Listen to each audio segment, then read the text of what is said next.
Waktu Ratnasih mau melahirkan Lasmini, saya sangat bingung. Karena belum pernah melahirkan. Bahkan melihat orang melahirkan pun belum pernah.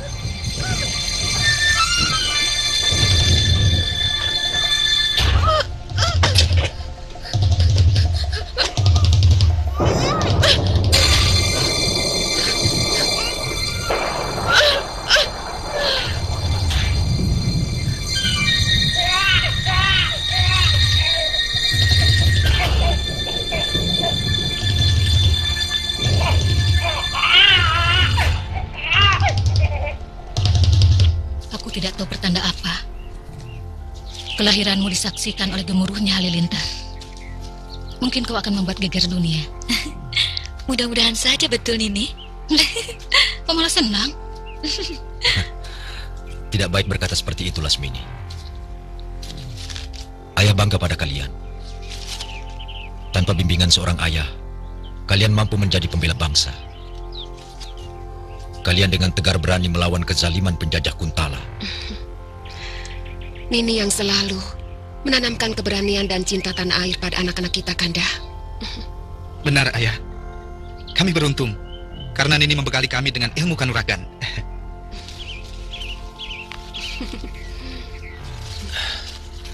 Entah dengan apa aku bisa membalas budimu, Nini. Aku cuma alat dari semua suratan Sang Pencipta. Jadi tidak ada budi yang harus dibalas. Kebetulan saja Dewata menunjuk aku untuk menolong keluargamu. Kalau dia menunjuk yang lain, maka yang menolong anak istrimu pun orang lain. Aku tidak mau tahu urusan keluargamu. Aku tidak mau pertunangan ini batal. Saya akan berusaha mencarinya, Kanda Senopati. Tapi tolong, jangan sekarang. Pikiran saya masih kalut. Saya masih dalam keadaan berkabung. Baik, aku masih bisa memaklumi.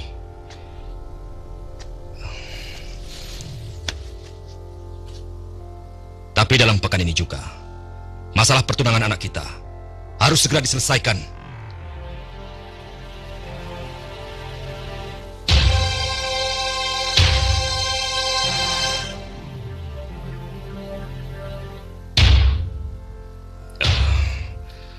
Dan aku tidak mau melihat kamu loyo seperti itu.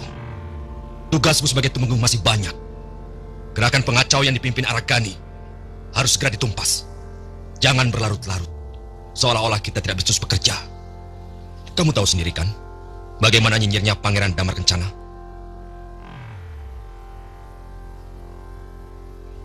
Siaga, Kanda Senopati.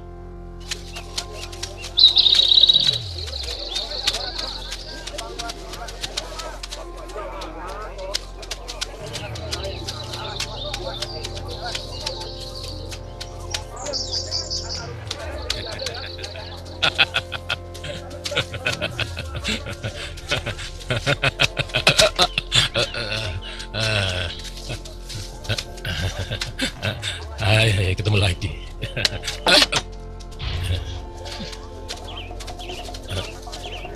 Masih ingat saya kan? Aku hampir tak mengenal. Pakaianmu seperti batu tempe. Mana pakaian merahmu?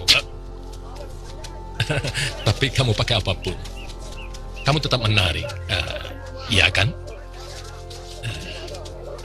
Mau apa kamu? Pertama, aku mau mengucapkan terima kasih atas bantuanmu tempoh hari. Yang kedua, bolehkan kalau kita kenalan? Namaku Permadi.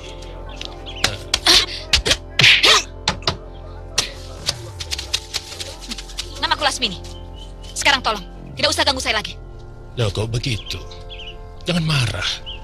Orang kenalan kan mesti ngobrol dulu.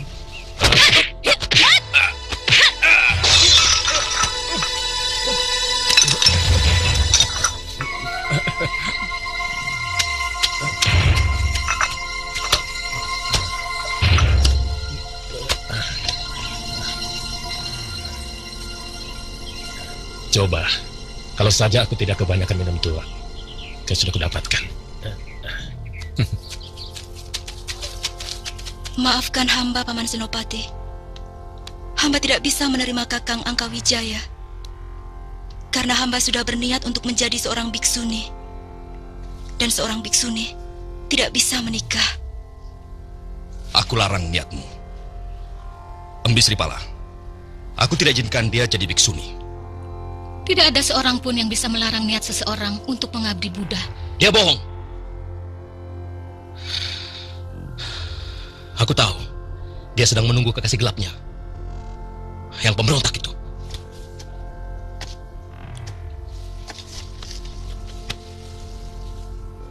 Anggun, ayah mohon belas kasihanmu. Urungkan niatmu, nak.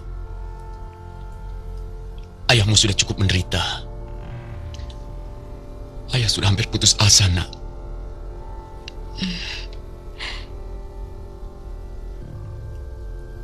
Maaf, Ayah. Niatku sudah bulat. Baik. Aku hormati niat sucimu. Dan sebagai rasa hormatku, maka aku yang akan memotong rambutmu. Raden.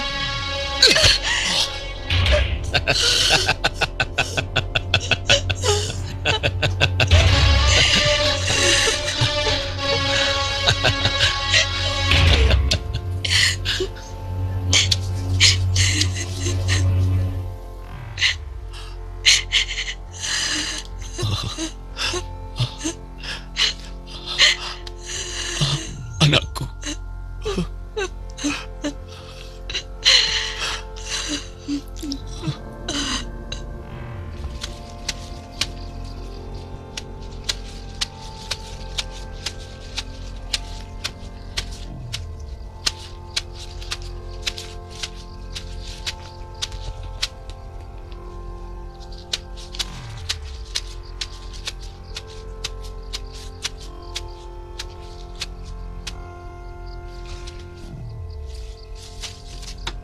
Mau apa? Saya mau menawarkan burung. Mari masuk.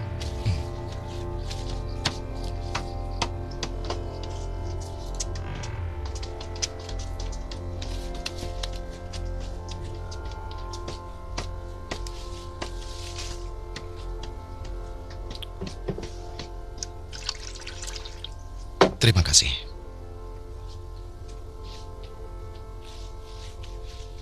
Malam-malam mau jual burung. Kalau burung Raja Wali, mau saya beli. Kebetulan, saya membawa anak Raja Wali. Anak siapa kamu? Arya Wisnawa. Sebetulnya, saya mencari Senopati Argani. Ayo.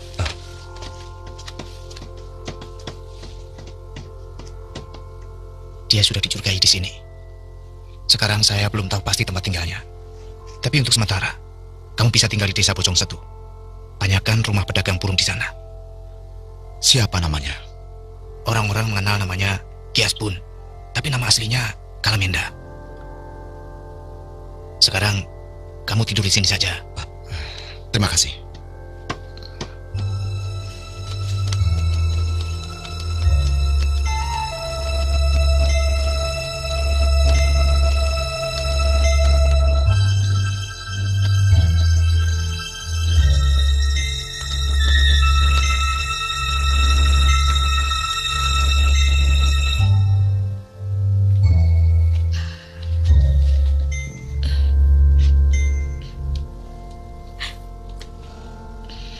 Niatmu hanya setengah-setengah, atau mungkin sama sekali tidak ada. Menjadi seorang biksuni harus benar-benar karena panggilan Sang Buddha. Tidak usah memaksakan diri, anakku. Karena hal itu melanggar ajaran Sang Buddha. Maafkan saya, Guru. Saya tidak bisa melupakan wajahnya. Tidak perlu merasa bersalah, anakku. Aku mengerti perasaanmu. Cari kekasihmu.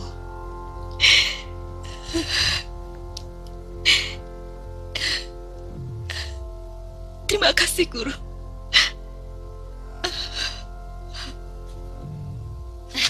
Ayo. ekor. Tidak boleh sama Kakang Brahma. Katanya kasihan. Padahal kambing kita di hutan sudah beranak banyak, Nini. Satu juga cukup, Lasmini. Kalau dibuat dendeng, bisa untuk seminggu. Lesmana, Brahma, bantu adikmu. Ya. Baik, Nini.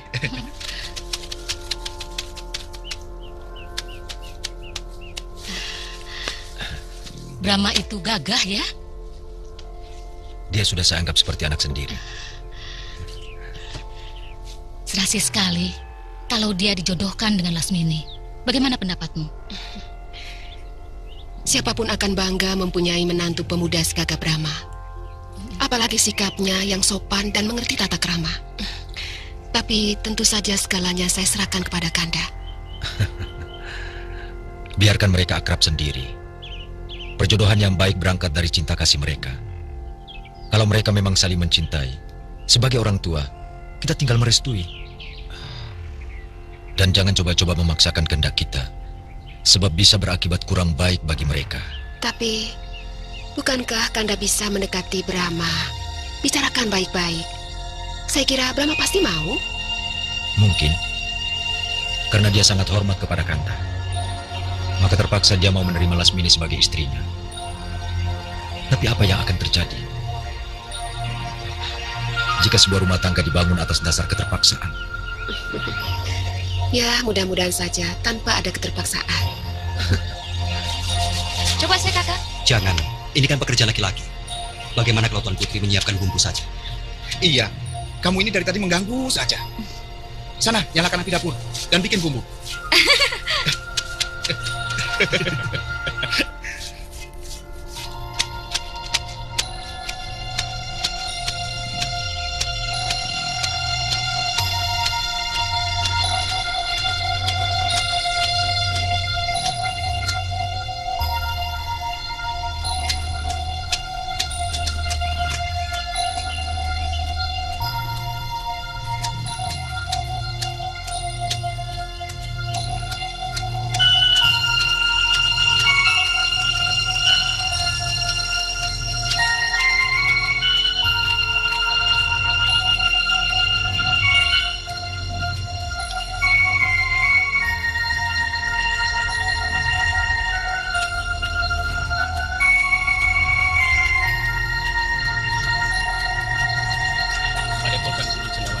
Sudah dekat sekali dengan ibu kota Madangkara.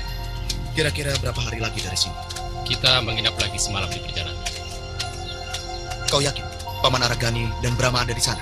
Pasti. Beliau dapat surat dari gurunya Lesmana, disuruh pergi ke Padepokan Gunung Cendawan.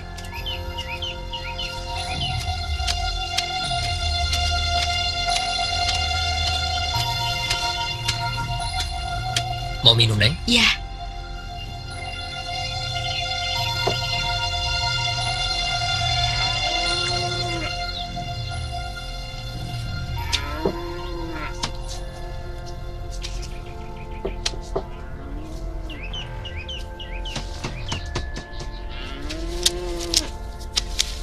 Kalau begitu, kita bisa cuci mata di kota raja. Sebelum ke tempat Paman Kalamenda, saya sempat mampir ke sana. Kotanya ramai dan indah. Untuk sementara kita tidak boleh ke kota. Orang-orang Madangkara sedang dicurigai. Apalagi yang muda-muda seperti kita. Sementara kita di Padepokan Lesmana saja. Jangan khawatir, adiknya cantik dan genit. Allah, paling-paling adiknya Lesmana sudah kecantol dengan Brahma. Aku dengar dari temanmu, Brahma itu orangnya ganteng ya? Belum apa-apa sudah cemburu.